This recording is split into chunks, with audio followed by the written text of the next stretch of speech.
the evening, but I want them, there we go. I want them all to be able to have access to this.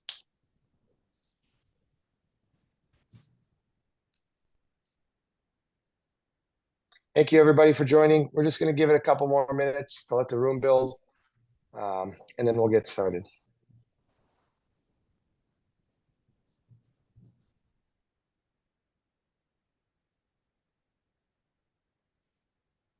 We'll give it till 8:05, Josh, and then we'll Okay. get started.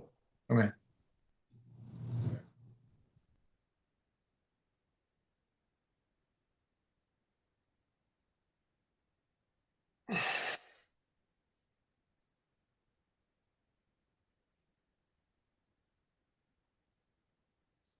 We've got a fun hand-eye group Thursday, Peter. Got all our junior and college, and then a couple pro guys coming out. I know a few of them. Yeah.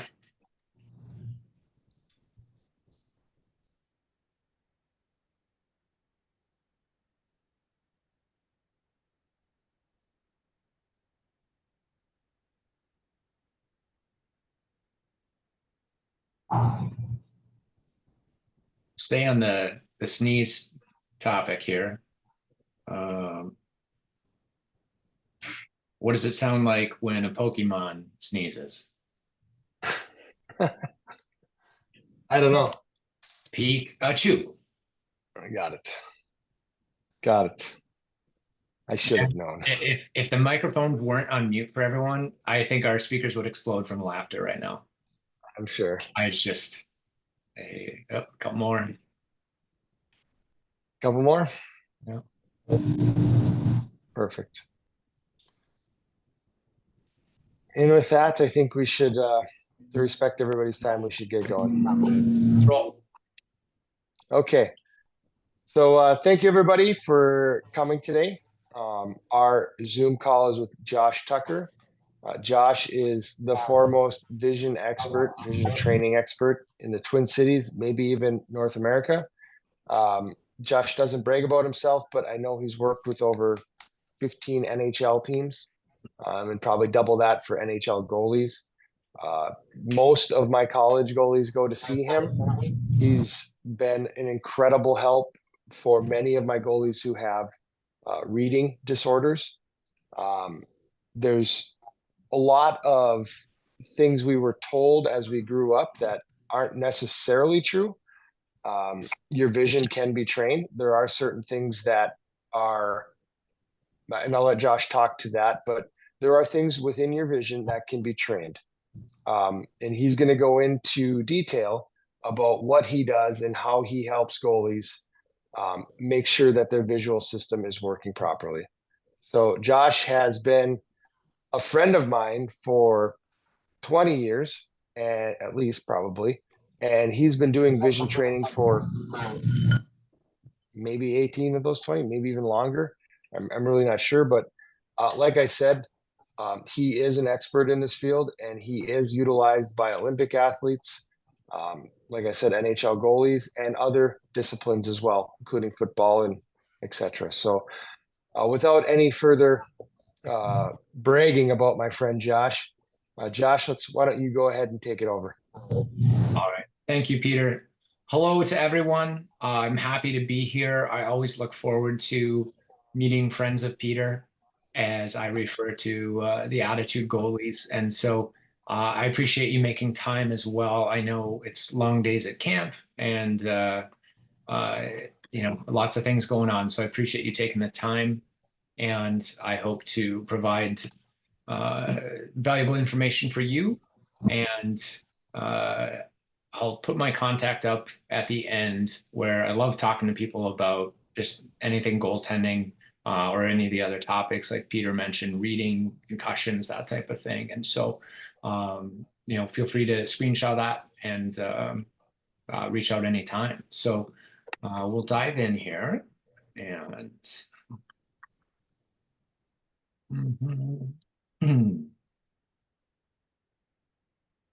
so let's see here.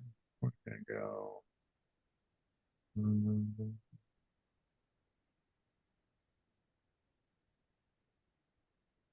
try this. So It worked. pretty good. Yeah.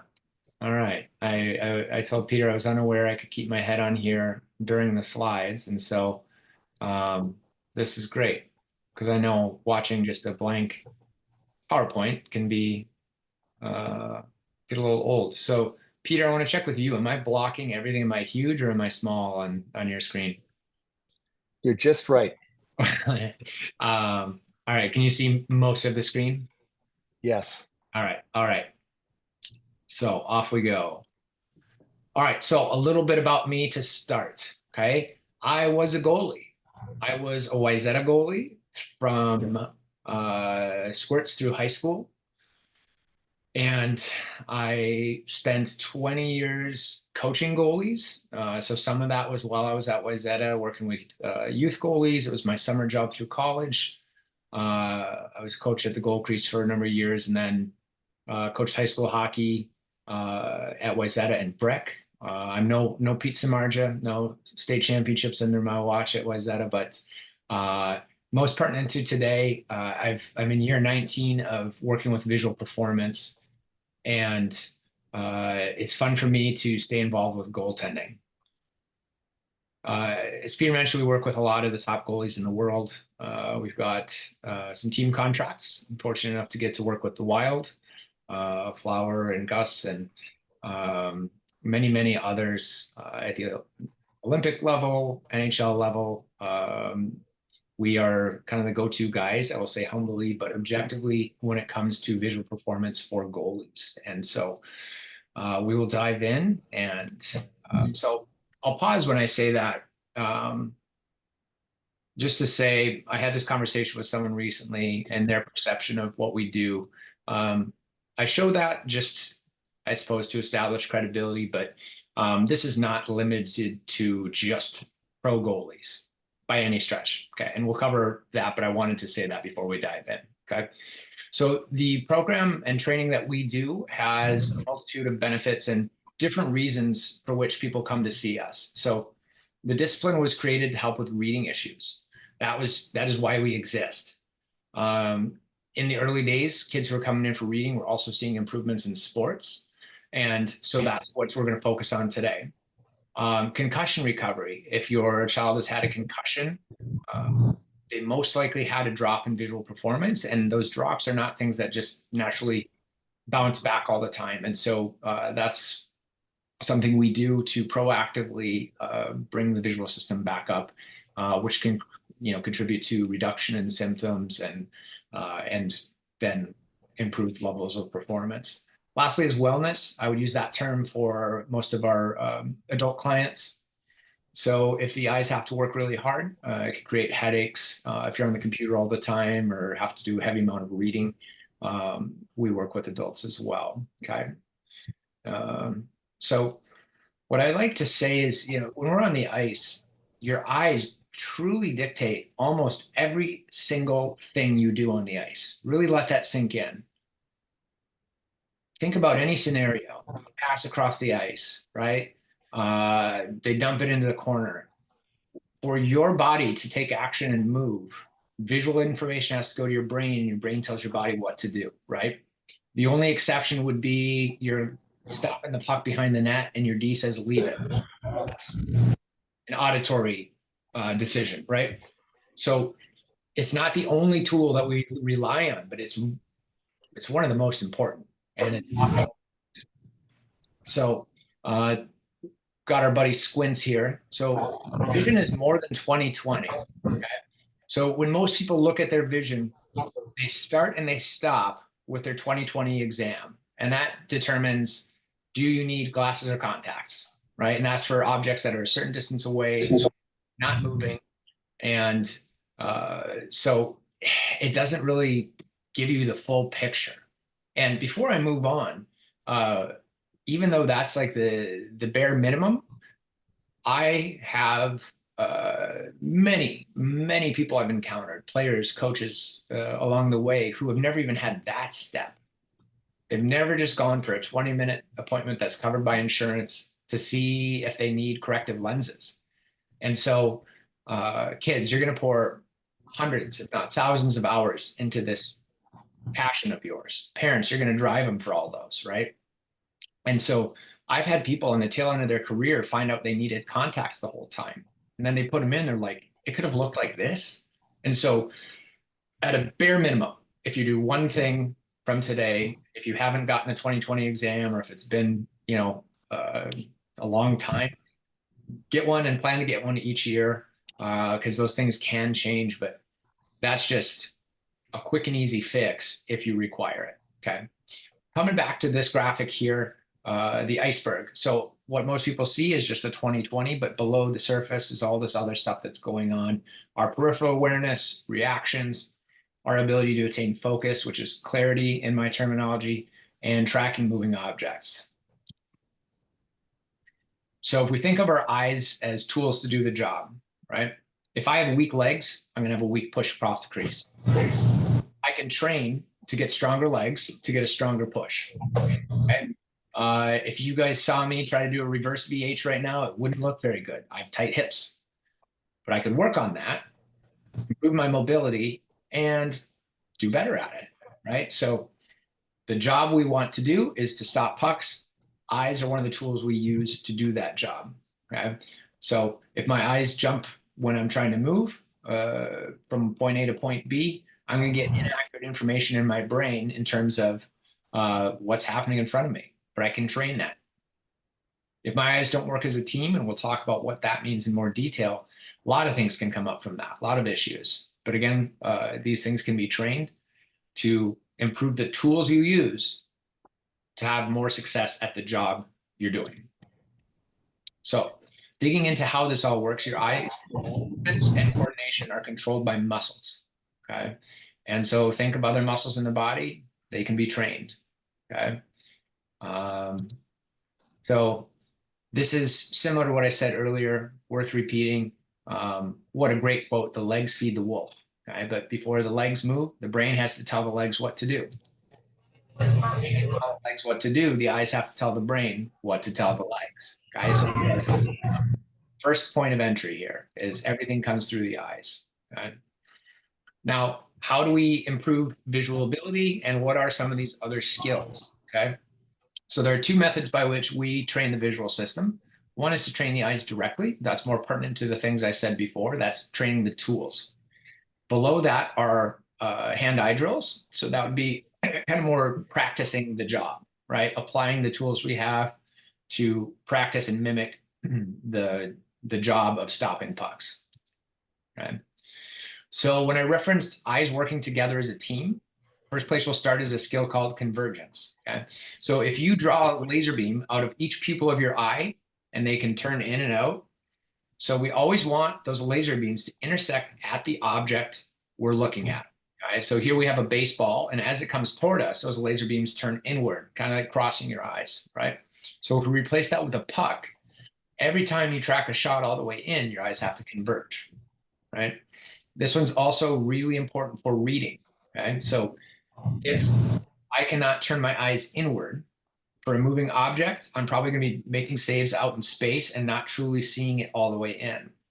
If I'm trying to read a book, it's not a dynamic movement. It's just more isometric. My eyes need to be able to just stay put here. And if they're always wanting to revert to a more relaxed, straightforward posture, so much of my energy is going into just the physical act of trying to align my eyes that it's harder for me to stay in the page. For some people, that can create physical symptoms and or make it harder to process what it is they're reading, okay? So when I have goalies that are low in convergence, I had another one this summer, really good goaltender, came in, and she was very low on this. She's a Division I goalie, right? So you can make it past these things, but she trained it, and she said, she came in, she's like, you're not going to believe this. I saw the puck all the way from the stick, all the way into my glove. And I knew where she was going with this. And it sounds so silly because like you're this high level goalie and you've never seen that. She said, no, I've never seen it all the way in, truly. And so she was just so pumped about it, right? But in her case, she's good at executing the job, but the tools she was using for that portion of goaltending, those were underperforming. Train the tools, better at the job. The opposing skill is divergence. Okay, that's when the eyes relax apart. This is more for distance and peripheral awareness. I went through this training when I was 17, 18, and my profile was that I was really good at convergence and I was super low at divergence. So what I experienced on the ice, I remember just this opening up of everything around me where I'm in a game and I'm like, wow, I can see the guy on the back door. I never used to be able to see him, right? So by training your eyes to diverge should aid in peripheral awareness. Okay, again, I use the term focus not for paying attention, but for clarity. So there are little muscles that act on the lens of the eye. And so when I shift from something close to far away or vice versa, the faster that process happens, the faster information gets to my brain, the faster I make my decision on the ice.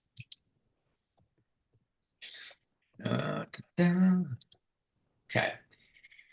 Eye movements. This to me is, from my years of doing this, I feel one of the most potentially impactful visual skills, whether it's enhancing ability or inhibiting it or making it worse. So what we're seeing is the video on the left was smooth eye movements. That's what we want to see. He's following the wheel on the right there. So each video I show you is going to be following that same thing. So in this case, the eyes are really smooth 3/4 of the way, but every time he gets to low right, his eyes skip. Okay, so now if you're getting just ripped apart low blocker, for this individual, there's an issue with the tools he used to visually process that shot. And so the answer for him would not be dumping out more pucks after practice. It's to actually get rid of the root issue. Here is difficulty looking to the left. More pronounced there. In this case, avoiding looking to the right. The eyes kind of reset to the middle. And here she is after. Nice and smooth. Okay. When it comes to eye movements, I like to show this. So the first video is me reading, not this one, right there. Okay. Chunks across the page, back to the beginning of the line. This is a teenage boy I worked with, and this is what his eyes do when he's trying to read. So I spent more money to rent these crazy high-tech glasses than I was paid for his entire training program, because I can explain conceptually to people that jumpy eye movements are bad for reading, but I wanted to be able to show exactly what some kids deal with. And so when you see these two side by side, it's a pretty stark difference, right? And now, even if, you know, the kids, if you're watching and you're like, reading schmeeding, who cares? One, I don't recommend you have that attitude, but two, if your eyes move like this, you will get weeded out of hockey. I can pretty much promise it, because it's going to make things way harder than it needs to be. So, as we round out the visual skills portion, we're in Edina and we do an assessment that quantifies each of these visual skills. And we offer half off for Friends of Pete. It's a 90-minute appointment, and we'll quantify all those. We ask that a parent or both, if possible, are present and observant. That helps you really just understand how it all works, and you know, where the numbers come from, what they mean, how we got them, and so forth. We do in-person, remote, and hybrid work for that part of our training. So now moving on to the hand-eye piece. Okay. So I know you guys do a good amount of this at camp. And from my experience, you know, some goalies do a lot of this stuff, some don't do much at all. And one of the things I run into is, even at the NHL level, everyone's kind of learned the same set of drills, but then they master them and they don't ever really go past that. And so how we approach this is ABC, always be challenged. And so once you master a drill, we move on to the next variable. Might not be a totally new drill, but we might replace it with a more challenging ball, add some unpredictability to it, and so forth. So if you're trying to develop a well-rounded hand-eye approach. These are the categories I'd recommend. Okay. And so juggling is a staple. Throw and catch are a staple. And then the ones further down are ones that I don't see as many goalies doing, but that's something that we can help you guys understand how to do. So when it comes to juggling, one, you should learn how to do it if you don't know how to do it. Uh, and like I said, master drill and move on. And once you get to the point where three ball juggling is super easy, then if that's part of your pregame routine, keep it in there, but then add something that's like medium difficulty, not so hard that you're going to just pull your hair out before a game, but something to bridge the gap from a really easy drill to the difficulties and battles of an actual game. Okay. If you don't know how to juggle, or if you're kind of medium and you kind of conk out, like you got to do a bunch of attempts to get 10 in a row, we have a start to finish a video on YouTube, learn how to juggle. And so it goes into a lot of depth. And if you follow the process, you should be able to work toward that. So that's a resource where if it's just a good place to start. Most goalies I know, they want to be able to do it. I equate it to like driving a manual transmission. If someone just shows you and kind of walks you through each step, it's doable. But if you just try to wing it and go for it, it's not always the easiest thing to do. So if any of the goalies watching are saying, okay, I can juggle three balls in the air, it's no problem, I can do it ongoing. Let's take juggling off the wall. I want to show you a couple examples of where I would go and do those basic things. Okay. So now I've got two tennis balls and one reaction ball. And now you can see how much I'm having to move. And now this drill that, is really just a pattern. And I've seen guys where it becomes more just muscle memory than anything. I'm all over the place. Okay. This one, I believe, is two reaction balls and three reaction balls. We're going right to it. So, again, within any single drill, it's not always about learning new drills. It's about finding new variations of it and just kind of leveling up one step at a time. Okay. So the reaction balls are something from my experience. Most goalies have one in their bag or at home. But if you're just kind of standing by yourself, throwing it off the ground, you're going to get frustrated and you're going to put it away. That's what I did when I was playing. But if you use them in a constructive way like this, there are so many things you can do with those balls. Next would be throw catch, right? So I like to focus on in these presentations, things that you can just go do, right? So what I was taught was to throw a ball off the wall, and that's good. It's good. But at the end of the day, if you throw off the wall, you're tracking it from high to low. Okay. Ideally, what we want to do is create an upward trajectory. What's that?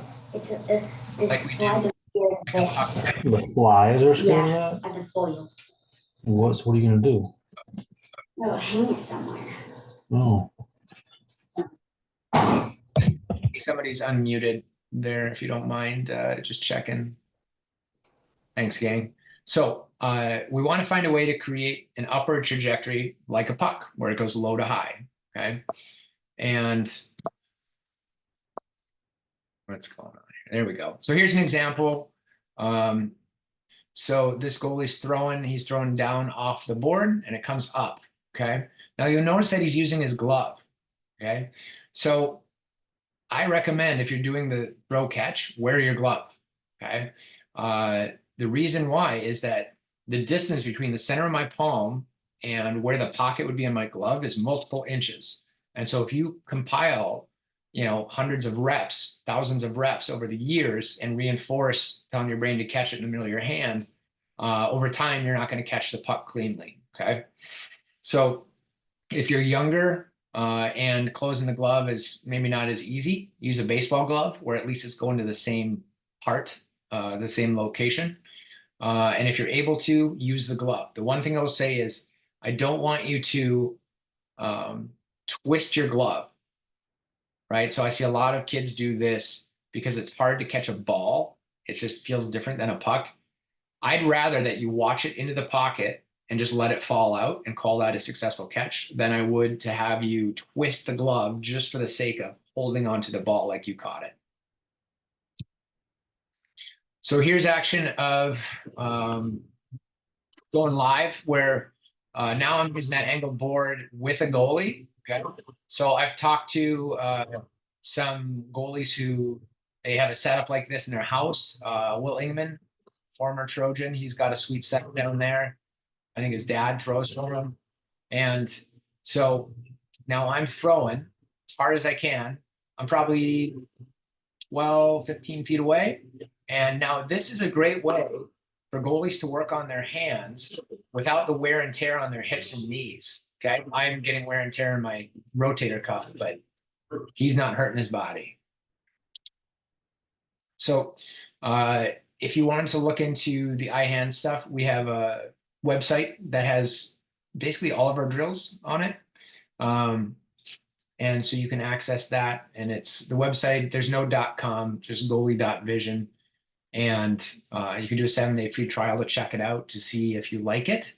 And, you know, at the end of the day, I like to acknowledge, so that's just passive viewing. You're watching the videos and, you know, it's instruction, but it is nice to get some guidance to make them a little more doable, right? But that is there as a resource for you because not everyone, especially as we're coming up on the season here, you know, it's a little tougher schedule wise for people to get in. I'm working on, I've got to see if it's going to happen or not, doing like a preseason eye-hand camp where we'd have a small number of goalies out with me on the turf. And those are a blast when we can make those happen. So if if the schedule allows that, I'll be sure to let Pete know to let you guys know. So there's my contact information. If any of you have questions about any of this, please feel free to reach out. I'll take as much time as you want. I know this is a lot of new material and new terminology and, you know, especially for our goalies out there, I'm here to help and, you know, talk through any of those things for you. So I'll just come back to, boop, boop, boop, boop. All right, is it just me again, Pete? Just my face? Thumbs up? Sorry, I had to unmute. Yes, it's just your face. Okay, thanks, bud. So I'll kind of pause and just ask, are there any questions I can answer? I'll turn on the chat if you prefer to type it. I can look for him there if anyone wants to chime in. I can take live questions as well. I think easiest thing, kids would know better. You can kind of raise your hand on here. Is that right?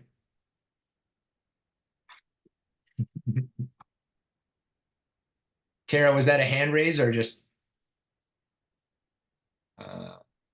Oh yeah, just if you have a question, unmute yourself and fire away.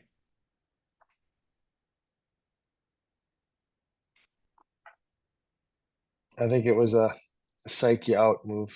Ah, you got me. You got me. Okay. So if I had to just summarize everything, the main thing that I want to say is if there's one thing that I recommend every child do, this is not exclusive to goalies, is to go through the assessment. And the reason for saying that is similar to the story I told about athletes who found out they needed contacts later in life, right? These skills that we look at are not typically tested elsewhere, school screenings, things like that. And if you have something going on, find out sooner than later, right? And to expand on that, I've had kids come in. I had an 11-year-old come in. Within the first 30, 45 seconds, I knew he had double vision. And I asked him, I said, do you ever see two of the same thing? He said, oh, all the time. And I saw his dad's head just whip, like, what? I said, when's that happening? He goes, watching TV. I see two TVs. So what do you do when you see two TVs? I said, I just close one eye. It was no big deal to the kid. It just seemed normal. And his dad's jaw was on the ground, right? And in situations like that, what I hear from parents every time, verbatim, word for word, is always, they never complained about anything, so I didn't know anything was wrong. And it's true, if you step back and think how each of us sees and perceives the world is the only way we've ever seen it, and it's normal to us. Where children will not know that, oh man, it's not supposed to look like this, it's supposed to look like that. And so then enter the assessment, the beauty of being able to quantify the skills. I've had 3 people this year come in and just crush our test, and that's fun, right? It's great. It's like high five. This is not something that you really need on your radar. Maybe we just pursue some eye handwork, or you just go put your time and dollars elsewhere. So I like to communicate that in terms of the assessment process.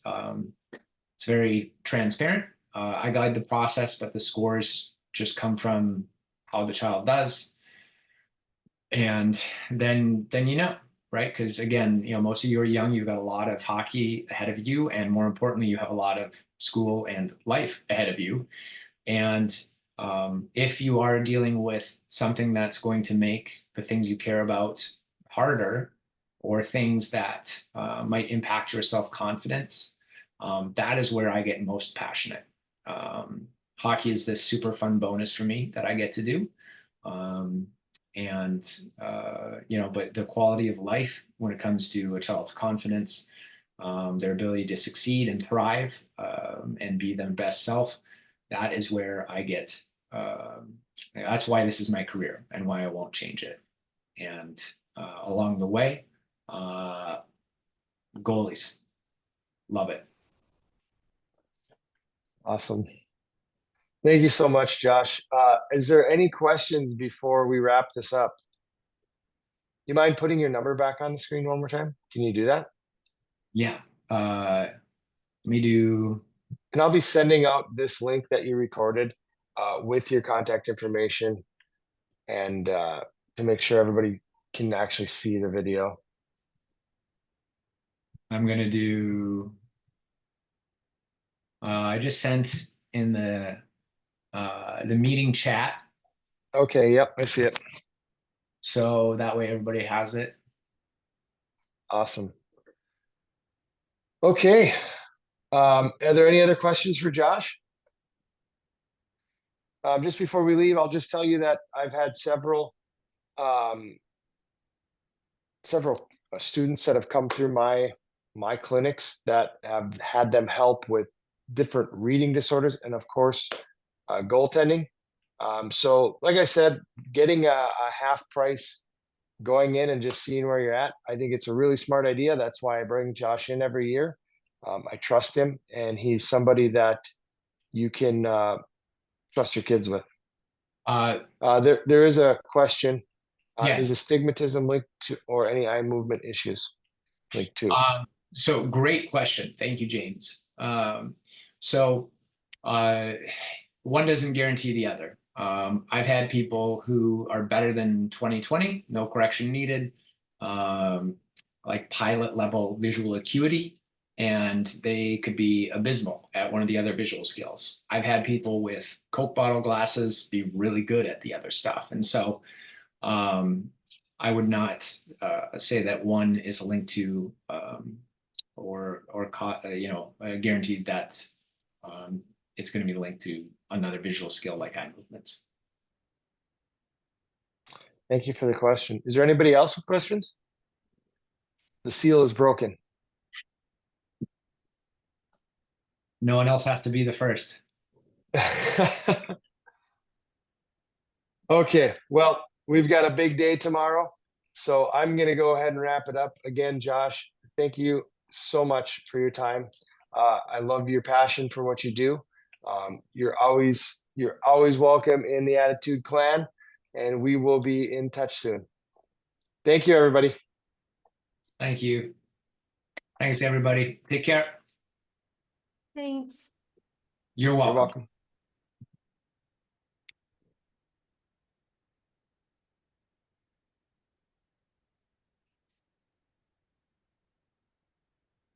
Those Knucks. You got Knuckles? I didn't get Knuckles. Did you? I can see everyone's video. That's Oh. why.